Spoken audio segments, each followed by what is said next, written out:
20% పెంపు అన్ని రాష్ట్రాల్లో లోక్సభ సీట్లు. సో మన దగ్గర 17 ఉన్నాయి. 17 అంటే దాదాపు 3.4 వస్తుంది. అంటే దాదాపు 3 నుంచి 4 ఎంపీ స్థానాలు పెంచేటువంటి అవకాశం ఉన్నట్టుగా తెలుస్తోంది. జనగణనతో పునర్విభజన చేసిన సమానంగా పెంచే యోచనలో కేంద్రం. దక్షిణాది రాష్ట్రాలకు నష్టం జరగకుండా చూసేందుకే ఉత్తరాదిలో జనాభా పెరిగిందని చెప్పేందుకు సాక్ష్యాధారాలేవి లేవంటున్న కేంద్ర ప్రభుత్వ వర్గాలు. జనగణన తర్వాతే స్పష్టత వస్తున్న అభిప్రాయాలు. వచ్చే పార్లమెంట్ సమావేశంలోనే జమిలీ బిల్లు, నియోజకవర్గాల పునర్విభజన, మహిళలకు 30% కోటాపై స్పష్టత ఇవ్వనున్న కేంద్రం. జస్టిస్ వర్మ తొలగింపునకు మహాభియోగ తీర్మానం.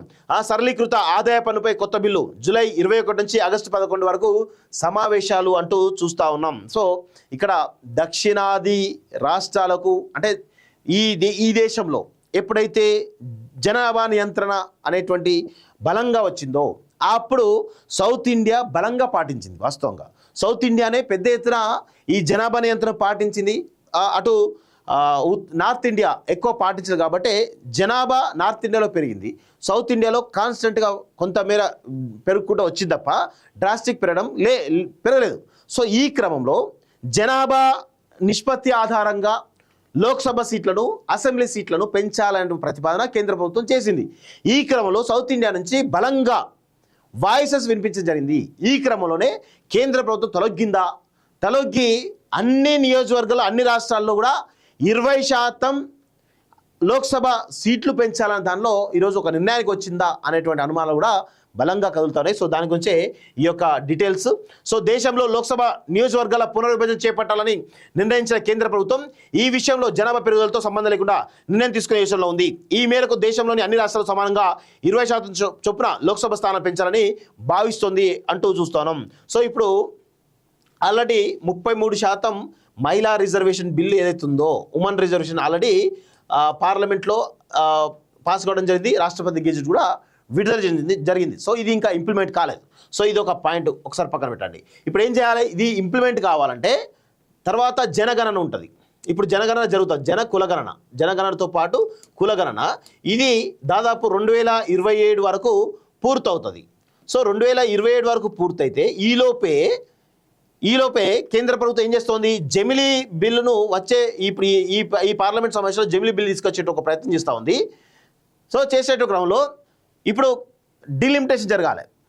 సో ఈ నాలుగిటి తర్వాత అసలు విషయం ఏంటంటే డీలిమిటేషన్ అంటే ఇప్పుడు అసెంబ్లీ కానీ పార్లమెంట్ కానీ వాటికి సంబంధించినటువంటి నియోజకవర్గాల మార్పులు కావచ్చు, లేకపోతే వాటి రిజర్వేషన్ల మార్పులు కావచ్చు, లేకపోతే డీలిమిటేషన్లో అసెంబ్లీ పార్లమెంట్ స్థానాలు పెంచడం కావచ్చు. ఇవన్నీ కూడా డీలిమిటేషన్ ద్వారా సాధ్యమవుతుంది. డీలిమిటేషన్ చేయాలంటే ఇవన్నీ కూడా ఇందులో భాగస్వామ్యమే. ఫస్ట్ జనకులగణన జరగాలి. జనకులగణన అయిపోయిన తర్వాత డీలిమిటేషన్ జరగాలి. డీలిమిటేషన్లో ఇటు అసెంబ్లీ స్థానాలు పెరుగుతాయి, అదేవిధంగా ఇటు పార్లమెంట్ స్థానాలు పెరుగుతాయి. సో ఇప్పుడు ఏం చేయాలి? ఈ పార్లమెంట్ స్థానాలు పెరిగిన తర్వాత ఇక్కడ నియోజకవర్గాల మార్పు ఉంటుంది. ఆ పార్లమెంట్ కావచ్చు, లేకపోతే అసెంబ్లీ కావచ్చు, వాటి నియోజకవర్గాల మార్పు ఉంటుంది. ఆ తర్వాత రిజర్వేషన్ల మార్పు ఉంటుంది. దీనిలో మళ్ళీ ఇప్పుడు ఈ రిజర్వేషన్లో మార్పులతో పాటు దానిలో 33% ఉమెన్ రిజర్వేషన్ కావాలి. ఆ తర్వాత ఇంకేమన్నా అనుకుంటే అది కూడా కావాలి. సో ఇదంతా జరిగిన తర్వాత లాస్ట్కి జమిలీ ఎన్నికలు మరి 2029లోనా లేకపోతే ఇంకెప్పుడు జరుగుతాయా అనేది చూడాల్సిన అవసరం అయితే ఉంది. ఒకవేళ ఇప్పుడు వచ్చేటువంటి జూలై 21 నుంచి జరిగేటువంటి పార్లమెంట్ సమావేశంలో కనుక జమిలీ బిల్లు కనుక పాస్ చేసి నెగ్గగలిగితే ఖచ్చితంగా 2029లో ఎలక్షన్స్ దేశవ్యాప్తంగా ఒకటేసారి parliament, assembly, MPTC, ZPTC, sarpanch అన్ని వ్యవస్థలకు సంబంధించినటువంటి ఎన్నికలు ఒకటేసారి జరగడానికి ఆస్కారం అయితే ఉన్నట్టు చాలా స్పష్టంగా అర్థమవుతోంది. సో అవి జరగాలంటే ఇప్పుడు కేంద్ర ప్రభుత్వం వడివడిగా అడుగులు వేస్తూ ఉంది. ఆ గతంలో already 33% women reservation already implement చేయడం, ఆల్రెడీ పార్లమెంట్లో పాస్ చేయడం జరిగింది. రాష్ట్రపతి గెజెట్ కూడా విడుదల చేయడం జరిగింది. ఆ తర్వాత ఇప్పుడు జనాభా కులగణన జరుగుతూ ఉంది. జనాభా కులగణన 2027 జరుగుతుంది. ఈలోపు జమిలీ ఎన్నికలకు సంబంధించిన బిల్లు పాస్ చేస్తే తర్వాత ఇమీడియట్గా ఒక 1 year లోపల డీలిమిటేషన్ అవుతుంది. డీలిమిటేషన్లో భాగంగా అసెంబ్లీ స్థానాలు పెరుగుతాయి, పార్లమెంట్ స్థానాలు పెరుగుతాయి, ఆ నియోజకవర్గ మార్పులు జరుగుతాయి, దానిలో రిజర్వేషన్లు ఉంటాయి, ఇవన్నీ అయిపోయిన తర్వాత అప్పుడు 2029లో ఒకటేసారి పెద్ద ఎత్తున ఎన్నికలు ఒకటేసారి జమిలీ ఎన్నికలు జరగడానికి స్కోప్ అయితే కనబడతా ఉంది. మరి ఇది ఎంతవరకు ముందుకు పోతుంది, కేంద్ర ప్రభుత్వం ఎంతవరకు తీసుకుపోతుంది జమిలీ ఎన్నికలు? వాస్తవంగా నేను వ్యక్తిగతంగా జమిలీ ఎన్నికలను స్వాగతిస్తా ఉన్నాను. ఎందుకంటే ఒకటేసారి జమిలీ ఎన్నికలు జరిగితే కనుక ఒక 4 నెలల్లో 5 నెలల్లో ఒకటేసారి జరిగిపోతాయి. ఇంక వాళ్ళకి ఎన్నికల దృశ్యం ఉండదు. ఇప్పుడు ఏమవుతుంది, ప్రధాని నరేంద్ర మోడీ ఉన్నాడు, ఆయన సమయం చాలా విలువైనది. ఇప్పుడు సీఎం రేవంత్ రెడ్డి ఉన్నాడు, ఆయన సమయం చాలా విలువైనది. 1.5 ఇయర్గా మధ్యలో పార్లమెంట్ ఎన్నికలు తప్ప వేరే ఎక్కడ కూడా ఆయన డైవర్ట్ కాలేదు. పాలనపై దృష్టి పెడతా ఉన్నారు. ఇప్పుడు మళ్ళీ జూబ్లీహిల్స్ ఎన్నికలు వస్తున్నది, ఇప్పుడు సర్పంచ్ ఎన్నికలు వస్తున్నాయి. మళ్ళీ ఒక 2 నెలలు 3 నెలలు ఇదే పరిస్థితి కనబడే అవకాశం అయితే కనబడతా ఉంది. సో వాళ్ళ దృష్టి అంతా ఎన్నికల మీదనే ఉంటుంది. ప్రధాని నరేంద్ర మోడీ ఉన్నాడు, ఇప్పుడు ఏ రాష్ట్రంలో ఎన్నికలు జరిగినా ఓ 10 రోజులు ప్రచారానికి పోతూనే ఉన్నాడు. ఇప్పుడు ఆయన విలువైనటువంటి సమయాన్ని ఎన్నికల కోసం ఎందుకు కేటాయించాలి? ఇప్పుడు దేశవ్యాప్తంగా ఒకటే ఎన్నికలు కనుక జరిగితే ఒకటేసారి 4 నెలలు 5 నెలలు ఒకటేసారి 4 నెలల పూర్తయింది అనుకోండి, 4 నెలలు 5 నెలల్లో పూర్తయింది అనుకోండి, ఇక మనకు 5 సంవత్సరాల పాటుగా పాలన ఉంటుంది. 5 సంవత్సరాల పాటుగా పాలన పకడ్బందీగా ఉంటుంది. పాలకుడికి ఇక పాలన తప్ప వేరే ధ్యాస ఉండదు. ఎన్నికలని డైవర్ట్ కాడు, ఆ సీటు గెలవాలి కాబట్టి అక్కడ కాన్సల్ట్ చేయాలి, అక్కడ ఫండ్స్ చేయాలని డైవర్ట్ కాదు. ఈ జమిలీ ఎన్నికల ద్వారా చాలా అడ్వాంటేజ్ ఉంటాయి. ప్రధాని లాంటి వ్యక్తులకు సమయం దొరుకుతుంది, కేంద్ర మంత్రులకు కూడా ఒకటే సమయం దొరుకుతుంది. వాళ్ళందరూ కూడా పాలనపై దృష్టి పెడతారు. తర్వాత ఇక్కడ ఏం చేస్తే ఒక రాష్ట్ర ఎన్నికలు జరిగింది అనుకో, కేంద్ర ప్రభుత్వం ఏం చేస్తుంది, అక్కడ ఫండ్స్ పెద్ద ఎత్తున రిలీజ్ చేస్తాం ముందే, ఎందుకంటే ఓట్ల కోసం, వాళ్ళని ఆకర్షించడం కోసం. దీనివల్ల కూడా ఫండ్స్ అటు డైవర్ట్ అవుతా ఉన్నాయి. ఇవి కూడా ఇప్పుడు ఏముండవు.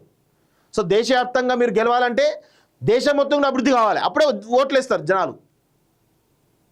సో ఇది జమిలీ ఎన్నికలు వస్తే దేశం ఇంకా అత్యంత వేగంగా ముందుకు అభివృద్ధి సాగడానికి అవకాశం అయితే ఉంటుంది అని చాలా స్పష్టంగా నేనైతే చెప్పగలను మిత్రులారా. చూద్దాం మరి ఎంతవరకు ముందు పోతుందో చూడాల్సిన అవసరం అయితే ఉంది. నియోజకవర్గాల పునర్విభజన జరిగితే జనాభా నియంత్రణ కట్టుదిట్టంగా అమలు చేసిన దక్షిణాది రాష్ట్రాలకు అన్యాయం జరుగుతున్న ఆందోళన నేపథ్యంలో కేంద్రం ఈ దిశగా ఆలోచించినట్లు విశ్వసనీయ వర్గాల సమాచారం. సో 1971లో జనాభా లెక్కల సేకరణ జరిగినప్పుడు దేశ జనాభా 55 కోట్లు మాత్రమే ఉండదని, ఇప్పుడు దాదాపు 145 కోట్లకు చేరినందున లోక్సభ సీట్ల పెంచక తప్పదని కేంద్రం భావిస్తుంది. అయితే నియోజకవర్గాల సంఖ్యను స్తంభింపజేయాలని ప్రతిపక్షాలు చేస్తున్న డిమాండ్ తిరస్కరిస్తూనే దక్షిణాదికి ఇబ్బంది లేకుండా అన్ని రాష్ట్రాలకు సమానంగా నియోజకవర్గాల సంఖ్యను పెంచడం సముచితమైన యోచనలో ఉంది.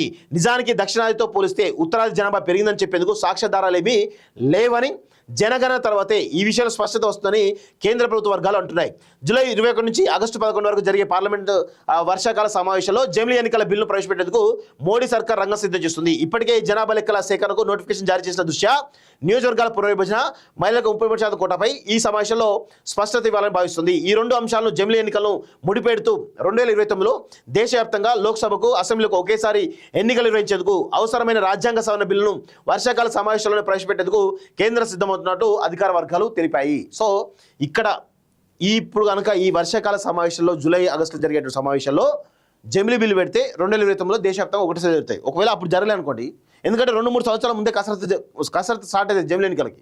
ఎందుకంటే కొన్ని ముందు ఎలక్షన్స్ ఉంటాయి, కొంతమంది తర్వాత ఎలక్షన్స్ ఉంటాయి. అవన్నిటి కూడా సరి చేయాలంటే ఖచ్చితంగా జమిలీ బిల్లు ఇప్పుడు అమలైతేనే అది 2029కి బాటలు వేస్తుంది. ఆ విషయంలో అందరూ కూడా గుర్తుపెట్టుకోవాలి. విదేశాల్లో ఉన్నత విద్యను చదువుకోవాలని అనుకుంటున్నారా? అయితే వెంటనే ఫ్లైగ్రాడ్ ఓవర్సీస్ ఎడ్యుకేషన్ కన్సల్టెన్సీని సంప్రదించండి. మీ విదేశీ కలలను సాకారం చేసుకోండి. ఫ్లైగ్రాడ్